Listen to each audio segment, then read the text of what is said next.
Today's going to be a weird video today. I've just decided, this just came into my head and said, you know what, fuck it, I'm going to run with it. It's something I haven't really addressed before on anything other than social media, so, well, YouTube is social media, but I mean like Instagram and stuff, but yeah. So as you guessed it, we're going to be talking about gay ships and why most of them are cancer. A lot of them are cancer. They're pretty bad. I mean, Boku no Pico bad. A lot of them are. So, yeah, Boku no Pico, just to clear the record, I've never watched it, but I have seen so much bullshit from people on social media. I'm just like, how the fuck do you people watch this shit and enjoy it? I wanted to die reading that stuff. I was like, not reading the stuff, but like seeing the pictures that people were posting all over Instagram. I was like, ew. Oh. It's a what? That's a who? He's what? He's that old? He's that young? That's how I feel about that one. So just to clear the record on that. But anyway, so gay ships. So normally I wouldn't really care depending on the situation. Like if it was something that was a new original work and they were wanting to do that, I wouldn't give a shit. I wouldn't give two shits. They wanted to make a gay ship, they can do it. Alright, it's their right. Like, for example, Ruby. That's an original work. It's not based off anything, as far as I know of. It's not based on anything, so they can... They're not killing existing characters in order to do it, so, I mean, they have free reign to do whatever the fuck they want. I mean, yeah, I know I criticize Rooster Teeth and the bad mean SJW, but I mean, hey, they can make gay ships, okay? I, for one, I kinda ship... Hold on. Okay, I kinda shipped, Ruby and Weiss for a while, but I kinda ship Ruby and Blake now, so, yeah. I just like that ship a lot better than any of the other ships, because I thought they can, connect a lot better. I mean, Ruby even says so herself in the first season that, she's kind of, she likes books, and stuff like that. But yeah, so there's that. That's an example. But then there are things that get in the way incessantly. And for this example, I will use the two greatest cancerous ships that I can think of, as far as taking down what has already been built and just fucking it up entirely. So it will be Karoshin from Neon Genesis Evangelion, the original, not the rebuilds or the manga. Though the manga I can put some in there. And Korosami from Legend of Korra Season 4. There's a lot of reasons why I have problems with that ship, with both of those ships. Alright, Korosami, that one had almost absolutely no build-up whatsoever. Now, to be fair, I have not seen Season 4, and I have no intention to, because judging by the end of Season 3 and looking at all the previews, I just didn't feel interested, and then seeing a lot of people post about it, that didn't make up my mind, but seeing a lot of the pictures and stuff, it just seemed like, why the hell are you making the Earth Kingdom the bad guys? I just don't understand. It's like I guess they were just running out of ideas. I mean, they had a great concept with the Red Lotus, and I wish they would have kept that one going, but they screwed that up at the end of Season 3. Of course, having Korra be a fucking cripple, that wasn't great. That didn't really sit well with me either. I was like, really? You're making her go through everything at the end of Season 1 again, only this time she has her bending, but just that much. So I wasn't very happy with that, and that's why I still haven't watched it. Like, I still haven't read the Third Eye Virgins book, because I thought the ending of that was so garbage that it was unredeemable. Doesn't matter if the third book was great or not, it was unredeemable. And so Korosami, the whole thing with Korra is that she was intended to be with Mako, and the first season, it was so short, I mean, they had to rush it, but I mean, it seemed like she and Bolin had such good connection, and then Mako had found Asami. Mako and Asami just going through. They run into each other. They end up liking each other. They end up being in a relationship. Korra gets jealous, of course, because, I mean, assertiveness. which is what I like in a character. So I mean, yeah, she wanted to get Mako and stuff like that happens, and it builds up. Even though it is rushed, it is built up well enough that you can believe that, hey, they genuinely do like each other, and through the shit that they go through, they end up saying, hey, fuck all this shit. Though Asami gets cast into the wind, which is really sad. Because, I mean, I would have thought she would have at least tried to get together with Bolin. That didn't happen, because in season 2, after Korra and... even though I do praise the first season for building up the relationship well, even though it was rushed, immediately after Korra breaks up with Mako and disappears, they're back together? Back together. Yeah, so it means that they just get back together, almost no build-up. It's like, oh, hey, I guess Asami was just waiting for that moment, and then she spread her legs, and then whoop, back together. I didn't really think that was well done at all. I think it was super duper rushed. It was like at least the rush in Legend of Korra was about this big. The rush in season 2, this big. So that was weird. And then at the end of season 2, Mako picks up with Asami. I'm like, are you? What? Like, okay, but why even bother getting him back into a relationship with Asami in the first place? It didn't make any goddamn sense. Again, it's one of the things I fault season 2 for was a lot of bad writing. I mean, they had a lot of good concepts and stuff, and a lot of things they executed really well. But a lot of things they fucked up on. Like, it's astonishing how much season 2 kind of screwed up the lore, too. But I can make a separate video on that. I can make a different video on how Legend of Korra kind of screwed up the Avatar lore and the mythos. But yeah, so... And then season 3... is hinting that Mako and Korra may come back together. Doesn't happen. And you get one conversation with Asami, like, it's like, hey, thank you for being a friend, and and then it's okay. And then everything after the end, events of season 3, I've read the descriptions of it, and I've seen the last scene of season 4, about how, you know, they're holding hands at the portal going on vacation. Which is basically just inferencing we're gonna go on a fucking sex trip through the spirit world, I guess. And I've also seen a few gifs and pictures saying, hey, about trying to use as evidence that they were actually starting to like each other in that way, even though they were not correctly placed or had no context. So people who were on the outside trying to figure out what the hell was going on, like me, like, okay. Like, one picture, there was a picture, like, Asami was, I think, complimenting Korra's haircut or her attire, and she's like, oh, thanks, and Korra just has her hand on her arm like this, rubbing it up and down, and blushing a little bit, but, I mean, she hadn't seen her in a year, I guess, from the show's perspective. So, I mean, she could have been, hey, she's just a little bit embarrassed. She's like, nah, I don't look that great. I just look like shit. And she kind of did. I mean, Korra's haircut in season 4 didn't really make much sense to me. I liked her haircut. I liked her ponytail and her pigtails that she used all the time. I always liked that look. It was very, very cool. But yeah, and so after all that shit, they end up getting together, and it was just poorly written. I'm guessing it was poorly written. Alright, to be fair, I don't know. But, I mean, I watched season 3. There was nothing to build it into season 4. And that's my whole problem. I did not see anything that would even reference a relationship like that coming together. And I think it was rushed because I had a conversation with my friend, I think a year after season 4's release. She said that the only reason they did it was because, you know, the gay marriage stuff. The Supreme Court struck down the gay marriage laws in California and around the country.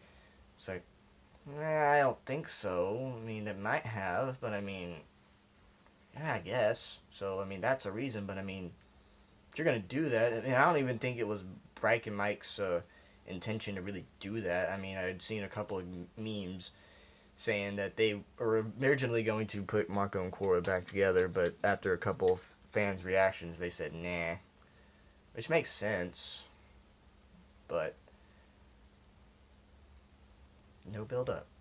No build up in season 3 at all. If that was your intention from the get go after season 2 was to put Korra and Asami and Korra into, well, after season 3 was put Asami and Korra into a relationship, don't you think you should have added some stuff in post production to kind of build it up? So that didn't make sense to me. And then here comes Cancer, the most supreme Cancer in all of anime, all of cinematic history. Where's End of Evangelion's case? Yeah.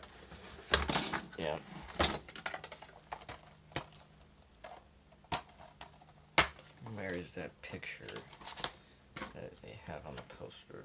Yeah. This asshole right here falls in love, or at least thinks they're in love with this guy right here. Shinji Ikari, Karu Nagisa.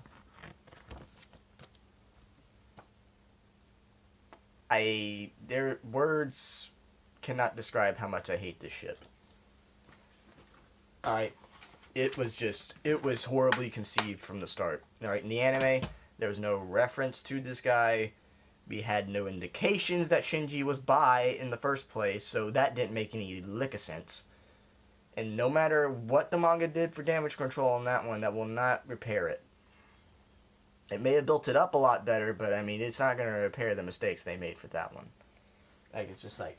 It's like, here's the metaphorical gun.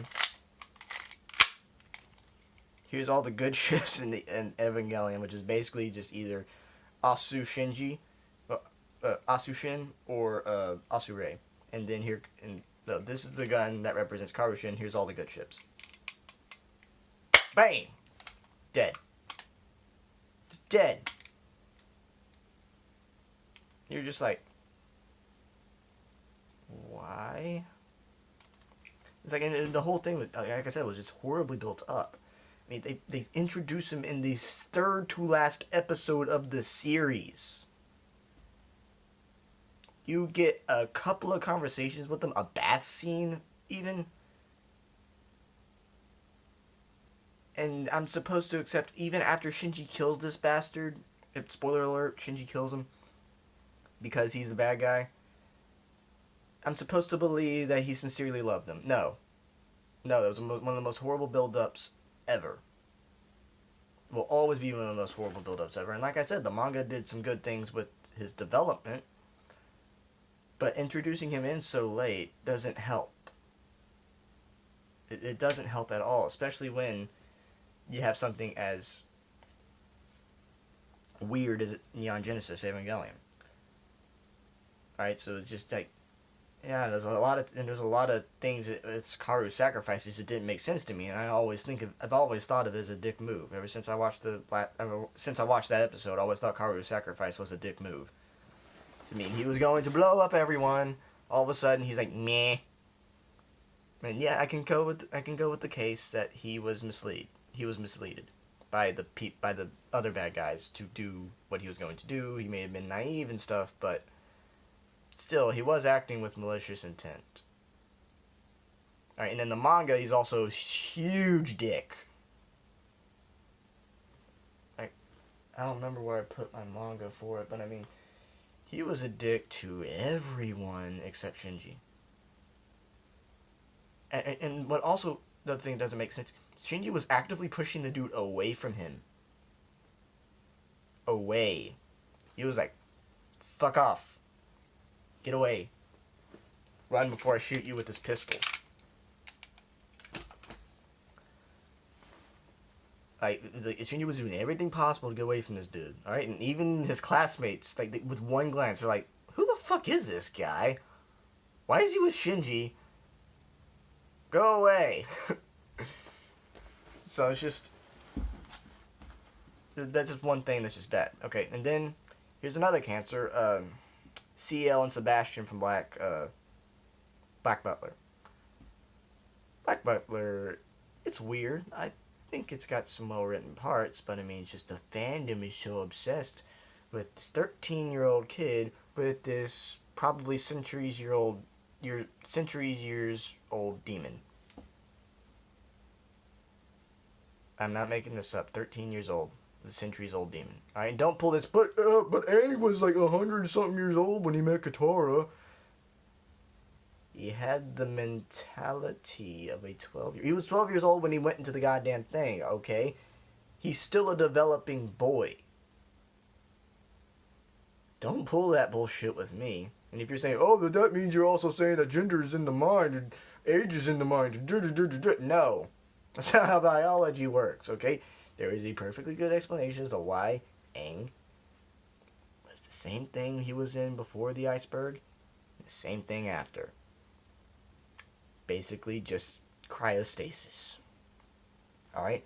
Now, while his age may have been over 100 years old, the fact that he was not an adult when he went in, the fact that he kept his composure, his likeness and everything when he got out, he was still a kid. He was still a kid, okay? He still had the mentality of the kid. He was the same thing. But this thing with Black Butler, this dude's a centuries-old demon, and CL's like 13, I think, at the most. So you got that. And it's just like, well, what in the hell?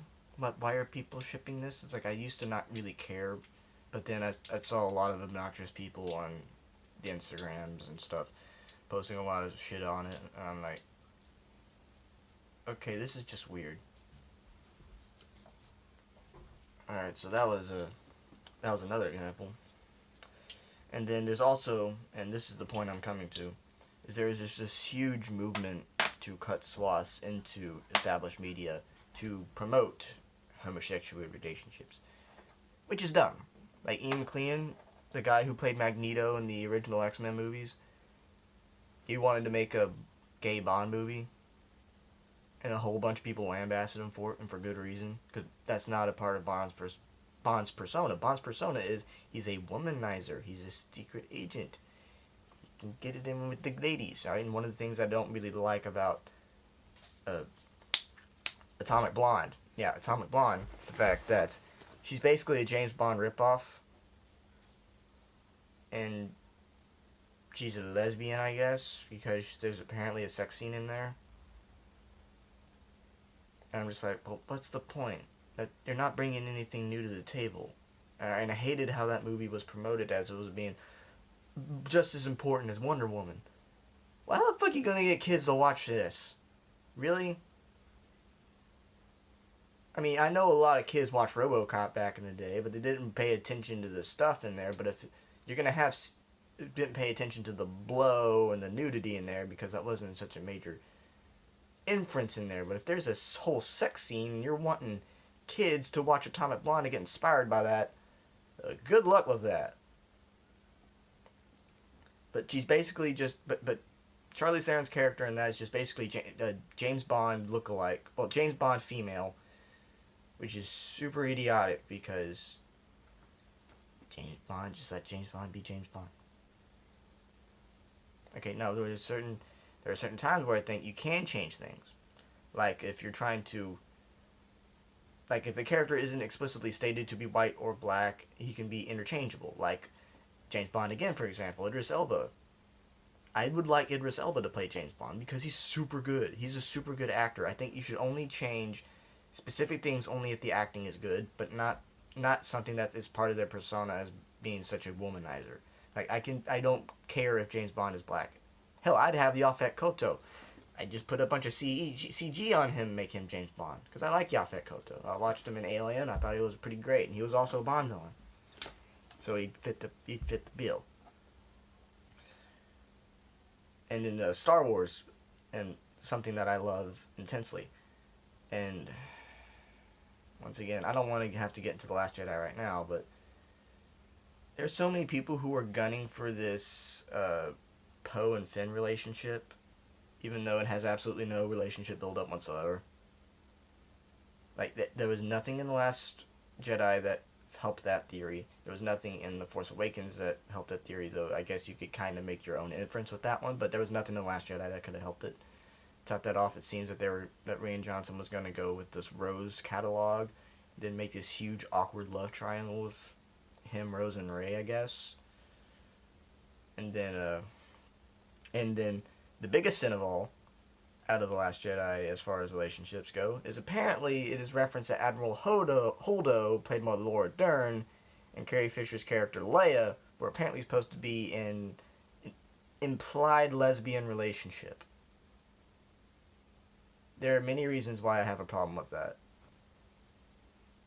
Han Solo, Ben Solo, Luke Skywalker. Well, not really Luke Skywalker. Han, Ben, the whole family. Alright, they're basically making this. Right, you know how they made Han Solo basically just a drudged out dad? Well, they're making the stereotype of the divorced mom getting into a lesbian relationship. I hate that shit.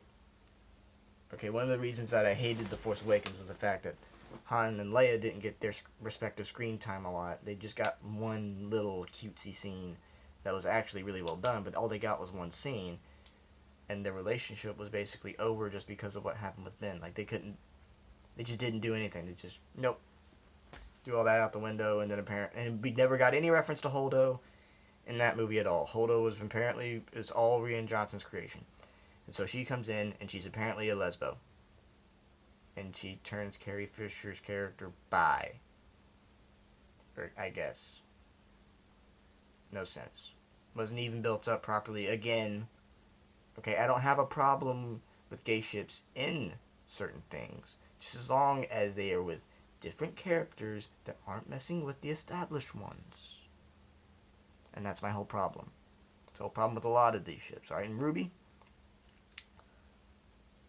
I mean, no one has an established relationship yet except for John and Pyrrha and Nora and Ren.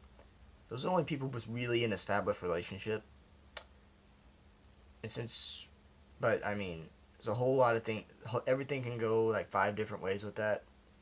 So I wouldn't really have a problem with that, for example. Like, if they wanted to make Ruby lesbo, they'd be fine with that. If they wanted to make Weiss and Blake and Yang lesbos, they can do that.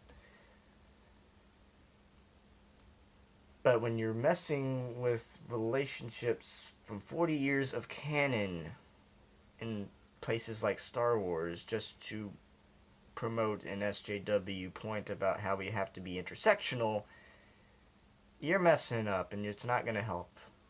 Alright, there's tons and tons and tons and tons and tons more examples.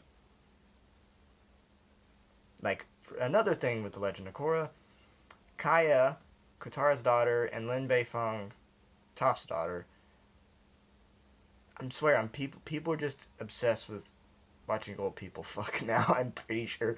I mean, if this Holdo Leia people are also the Kaya and Lin people, they have an old people fuck problem. Old people fuck pile! So, anyway, so that was my whole little thing on it. It wasn't really a rant or anything. I try to keep it calm, but I mean, it's just a lot of weird shit, and I just felt I had to get myself out into the open about it. Oh well. Okay, hope you guys have a good day. Don't die.